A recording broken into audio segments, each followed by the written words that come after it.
आप ऑफिस में हो और डेडलाइन का प्रेशर है, टीम में टेंशन है और हर कोई अपने अपने स्ट्रेस में है, लेकिन एक इंसान जो इन सब के बीच में फुल काम एंड कंपोज्ड है, कॉन्फिडेंटली प्रॉब्लम को सॉल्व कर रहा है और टीम को मोटिवेट भी कर रहा है।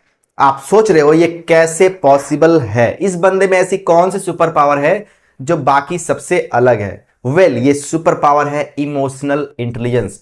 ऐसा सीक्रेट वेपन जो सिर्फ प्रोफेशनल लाइफ में नहीं बल्कि आपके पर्सनल लाइफ में भी अनबीटेबल बना सकता है। तो सबसे पहले बात करते हैं ये इमोशनल इंटेलिजेंस होती क्या है। सिंपल टर्म्स में ईक्यू का मतलब है अपने और दूसरों के इमोशन को समझना और उन्हें इफेक्टिवली हैंडल करना। क्या आपको पता है रिसर्च कहती है कि ईक्यू हमारे सक्सेस का 80% इंपैक्ट कर सकता है। सोच के देखो कैसे हम अपने इमोशन को कंट्रोल करके बेटर डिसीजन ले सकते हैं। अब ये समझते हैं कि करियर में ईक्यू का कितना बड़ा रोल है। जब आप किसी कंपनी में काम करते हो तो सिर्फ आपकी टेक्निकल स्किल की वजह से सक्सेसफुल नहीं होते। It's how you manage relationship, deal with the stress and adopt the changes जो आपको आगे बढ़ाता है। So there are the 5 simple step जिसके जरिए आप अपने ईक्यू को इंप्रूव करने के लिए फॉलो कर सकते हो। सबसे पहला स्टेप है सेल्फ अवेयरनेस, मतलब आपको अपने इमोशन के बारे में समझ होनी चाहिए। आप किस सिचुएशन में कैसा फील करते हो और क्यों, इसका ध्यान रखना शुरू करो। जैसे अगर आपको कोई चीजें इरिटेट करती है तो नोट डाउन करो। ओवर टाइम आपको अपनी इमोशनल पैटर्न्स का आइडिया हो जाएगा।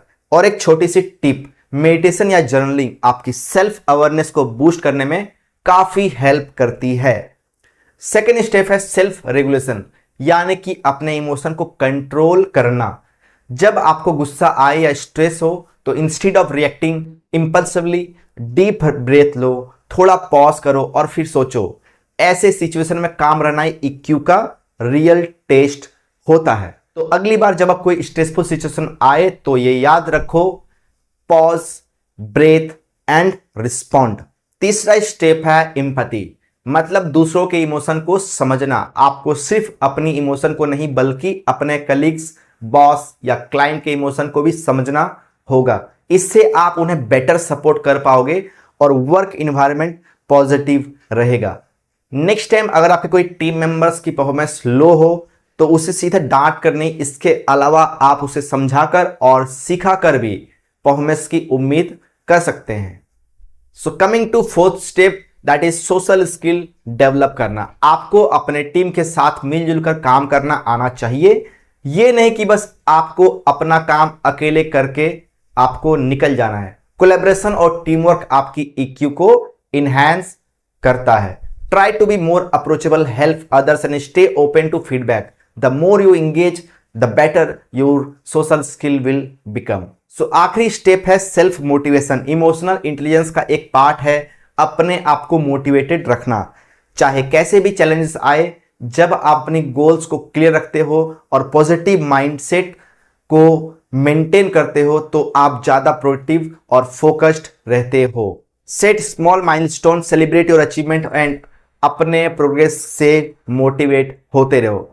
तो ये थे 5 step to improve your emotional intelligence, self awareness, self regulation, empathy, social skill and motivation.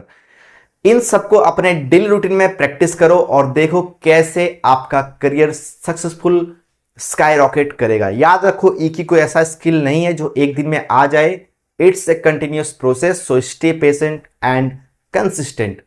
अगर आपको ये वीडियो हेल्पफुल लगी हो तो प्लीज लाइक जरूर करना और चैनल को सब्सक्राइब करना मत भूलना। कमेंट्स में मुझे बताओ कि आपको कौन सा स्टेप चैलेंजिंग लगा और हम उसके बारे में और डिस्कस करेंगे। तब तक अपना ध्यान रखो and stay emotional intelligent and see you in the next video. Till then take care and keep developing.